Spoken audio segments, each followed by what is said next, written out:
हिंदी कक्षा 12 पाठ 8 YouTube channel में आपका स्वागत है।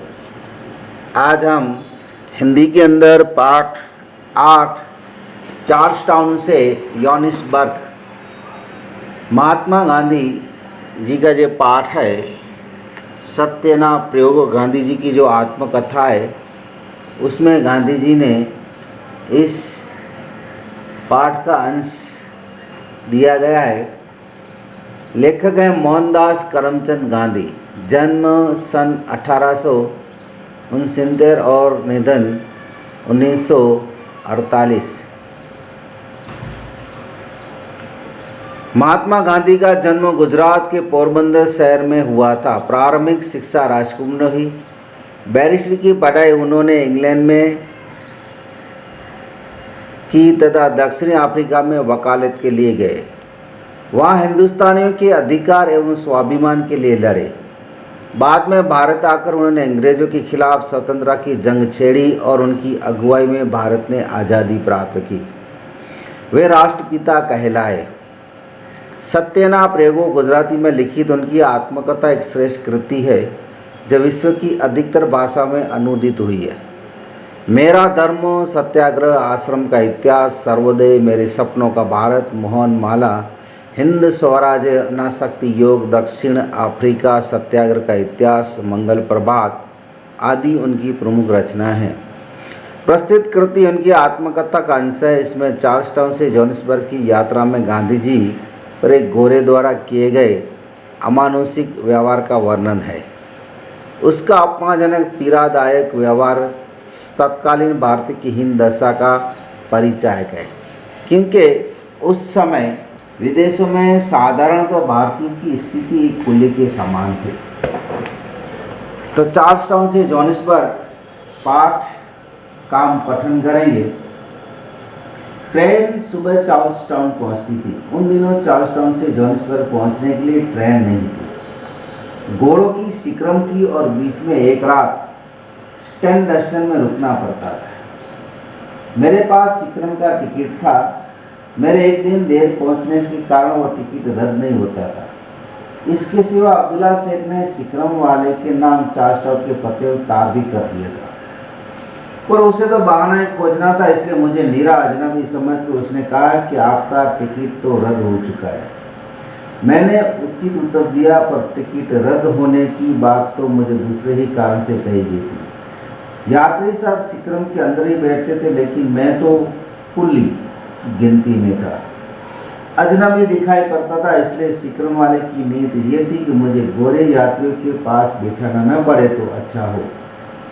सिक्रम के बाहर अर्थात कोचवान की बगल में दाएं बाएं 2 सीटें थी। उनमें एक पर सिक्रम की कंपनी का एक गोरा मुखिया बैठता था। वो अंदर बैठा और मुझे कोचवान की बगल में बिठाया। मैं समझ गया कि ये निरा अन्याय है, अपमान है, पर मैंने इस अपमान को पी जाना उचित समझा। मैं जोर जबरदस्ती अंदर बैठ सकूं, ऐसी स्थिति थी ही नहीं। अगर तकरार में पड़ूं तो सिक्रम चली जाए और मेरा एक दिन और टूट जाए, और फिर दूसरे दिन क्या हो सो देव ही जाने। इसलिए मैं समझदारी से काम लेकर बाहर बैठ गया, पर मन में बहुत झंझलाया। लगभग 3 बजे सिक्रम पार्टी पोप पहुंची। अब उस गोरे मुखिया ने चाहा कि जहाँ मैं बैठा था वहाँ वो बैठे, उसे सिगरेट पीनी थी। थोड़ी हवा भी खानी थी, इसलिए उसने एक मैला सा बोरा जो वही कोचवान के पास पड़ा था उठा लिया और पैर रखने के पार्टी पर बिछाकर मुझे कहा कि सामी तुम यहाँ बैठ, मुझे कोचवान के पास बैठना है। मैं इस अपमान को सहने में असमर्थ था, इसलिए मैंने डरते डरते उससे कहा कि तुमने मुझे यहाँ बैठाया और मैंने वो अपमान सह लिया। मेरी जगह तो अंदर थी, पर तुम अंदर बैठ गया और मुझे यहाँ बैठाया। अब तुम्हें बाहर बैठने की इच्छा ही और सिगरेट पीने ही, इसलिए तुम मुझे अपने पैरों के पास बैठाना चाहते हो। मैं अंदर जाने को तैयार हूँ, पर तुम्हारे पैर के पास बैठने को तैयार नहीं। मैं मुश्किल से इतना कह पाया था कि मुझ पर तमाचों की वर्षा होने लगी और वो गोरा मेरी बाँह पकड़कर मुझे खींचने लगा।